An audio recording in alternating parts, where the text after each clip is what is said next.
So imagine this, you've grinded your way into medical school and you've sat through 6 years of lectures and teachings and exams, but you've been a very good boy and you've passed all those exams. Congratulations, you have a medical degree. Phew, wow, I'm so glad that's over. That's the hardest part over, right? I mean, I can just crack on being a doctor now and I look... Wait, what?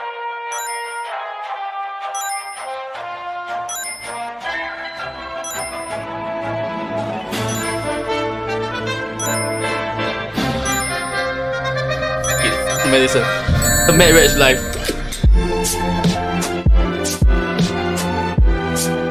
Hi guys, welcome back to the channel, and in today's video, young junior doctor complains about being a doctor yet again. Well, kind of. In today's vlog, I'm going to take you through all the things that I have to do as a doctor when I'm not in the hospital.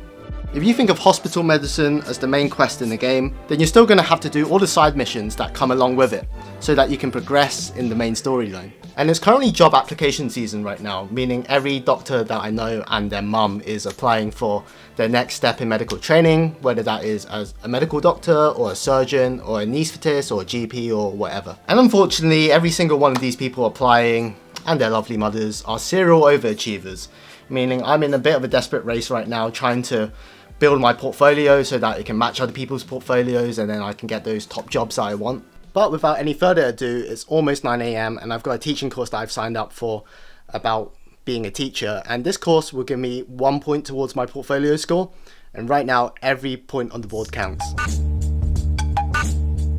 Ballers, I put numbers on the boards. Right, that's the teacher course done, and I did learn some pretty good things from it, but most importantly, I got a full point towards my portfolio score, which itself is out of 10. So the past 2-3 hours I managed to get a pretty big chunk of portfolio score right there, 10%, but it also did cost me £250. And looking back now, spending £250 of my own money to pay for a course called Teach the Teacher, where they teach me how to teach other people how to teach, it kind of seems like a Ponzi scheme. But a lot of things in medicine do be like that. I guess even when you're applying to medical school, like you get all these courses thrown in your face, like telling you you need to do this course if you want to get into medical school. When in reality, do you? Really?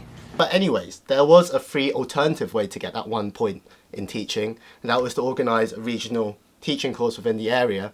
It was too late in the game for me to do that. I don't have time to do that. So I guess £250 is an okay investment into my portfolio score. But it brings us to the sad reality that sometimes medicine is not only a grind quest, it's sometimes pay to win. So far I've spent the whole morning in this bedroom, pretty unexciting, and that's because on the other side of the door, my flatmate Ian, he's doing an exam right now called the MRCP. And speaking of pay to win, that exam costs £400, and that's just part 1. He still needs to pay to do a part 2 of an exam, and then he has to do another exam on top of that if he just wants to become a medical registrar. It's a really difficult exam as well. The practice questions that he was doing were totally going over my head. He's got these questions about lysosomal storage diseases. What? And it's a 6-hour exam as well. I don't envy the guy, but he's just texted me saying that he's halfway through and he's on his lunch break, so we can go and sneak out and see how he's doing and get some lunch. How did it go? Dude. Why are you Okay, see 5. For every 20 questions I wrote down the number I'm not sure of. I don't know. I wasn't sure of 12 plus 10, 22 plus 10. I wasn't sure of 32. 1/3 of the fucking... Oh dude. Don't do MRCP. Fuck it. Medicine. The marriage life. Let's go GP. Was it harder than the practice ones? Yeah, I think so. I didn't know 32. Like, what the f***, 32? It's okay, gamble life. Oh my god, don't record, this is cheating. You're supposed to tear up the paper. Just getting something down me and then we'll head off to a hospital on my day off.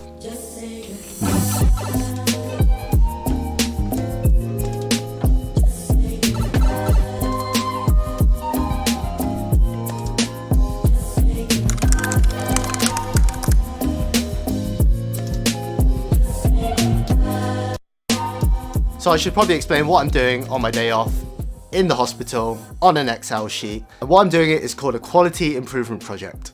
It's as boring as it sounds.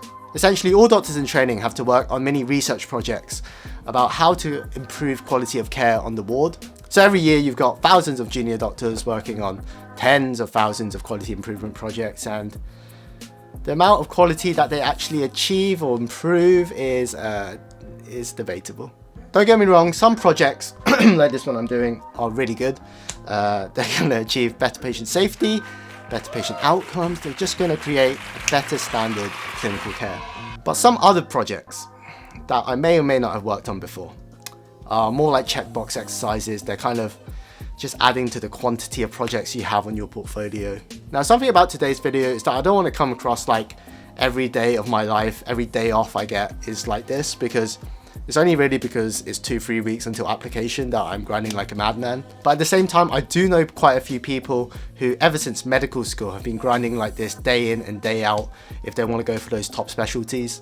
I've got one friend who's applying for cardiothoracic surgery, and the number of applicants to the number of spaces is 30 to 1. It's not like applying for medical school where you're going against other high school students who have got A's and A stars. Imagine you're going against 29 other applicants who have aced medical school, who have a stacked portfolio of published papers, who have achieved master's degrees and PhDs, who have spent hours and hours of their days off in surgical theatre to watch cases, to add to their logbook. Thank God I don't want to be a surgeon. I told myself through medical school that, hey, I'm not going to be a part of this portfolio race. It wasn't for me, couldn't be me. I thought that when I left med school, I would pick the path of least resistance and just apply for something that's not as competitive, where you don't need as much of a portfolio.